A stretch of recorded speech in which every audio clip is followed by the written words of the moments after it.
Hello bachcho, let's read the question. The question says study the given figure in which two chambers A and B containing solutions are separated by a semi-permeable membrane. If the external pressure greater than the atmospheric pressure is applied on chamber B, what will happen? तो question में हमें एक figure दी है जिसमें दो chamber show किए हैं, chamber A and chamber B. इन दोनों चेंबर्स में सॉल्यूशन है और इस चेंबर को एक सेमी परमिएबल मेम्ब्रेन ने सेपरेट किया हुआ है. हमसे क्वेश्चन ये पूछा है कि अगर एक्सटर्नल प्रेशर एटमॉस्फेरिक प्रेशर से ज्यादा होगा और ये प्रेशर हम अप्लाई कर रहे हैं चेंबर बी पर, तो क्या होगा.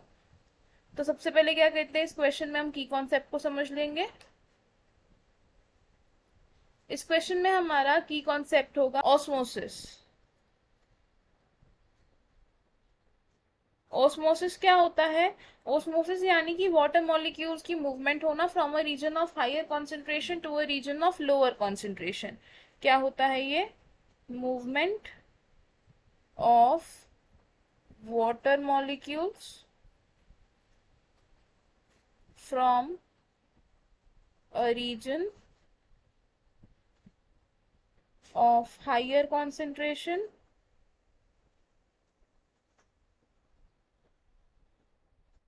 to a region of lower concentration.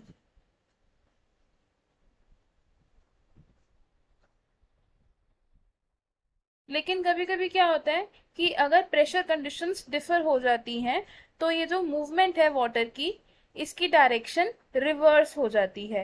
यानी क्या होता है, अब पानी की मूवमेंट कहाँ से होगी? From low to high concentration. और ऐसा कब होता है?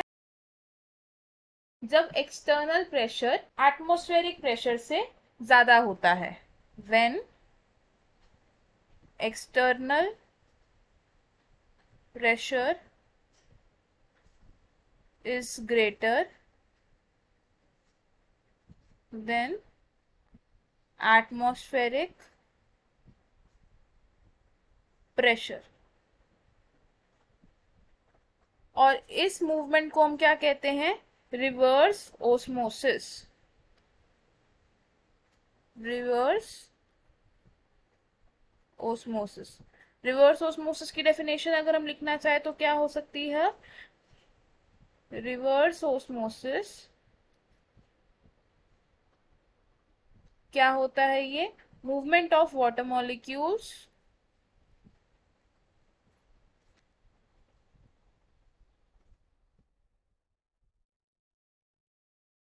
from low concentration to high concentration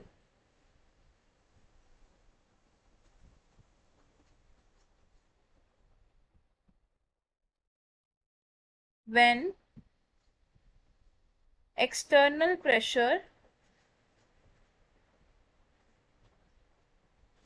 is greater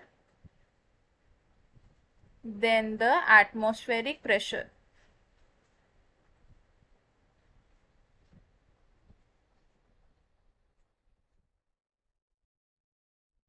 अब क्वेश्चन में हमें चेंबर्स दिए थे दो, वो कैसे थे? इस तरीके से थे. इन चेंबर्स को किसने सेपरेट किया था? एक सेमी परमिएबल मेम्ब्रेन ने सेपरेट किया था. ये चेंबर ए एंड ये चेंबर बी. इन दोनों ही चेंबर्स में क्या थे? सॉल्यूट मॉलिक्यूल्स प्रेजेंट थे. चेंबर ए में परसेंटेज ऑफ सॉल्यूट्स लेस है और चेंबर बी में परसेंटेज ऑफ सॉल्यूट्स मोर है. तो जनरल कंडीशन में क्या होगा कि ये जो सॉल्वेंट है वो मूव करेगा from chamber A to chamber B, यानी कि ओस्मोसिस होगी. लेकिन अगर हम इस चेंबर बी पर एक्सटर्नल प्रेशर अप्लाई कर रहे हैं और वो एक्सटर्नल प्रेशर एटमॉस्फेरिक प्रेशर से ज्यादा है, तो उस कंडीशन में क्या होगा कि जो सॉल्वेंट है यहाँ पर, यानी कि जो वाटर की मूवमेंट है, वो कहाँ होगी? फ्रॉम बी टू ए, यानी कि अगेंस्ट द कॉन्सेंट्रेशन ग्रेडियंट. तो हम इसे क्या लिखेंगे? If external pressure greater than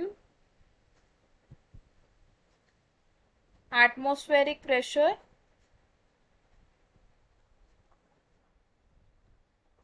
is applied on chamber B, तो क्या होगा? reverse osmosis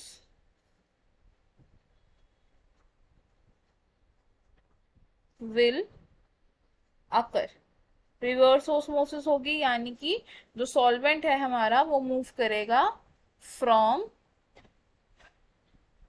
B to A chamber, यानी कि from low water concentration to high water concentration.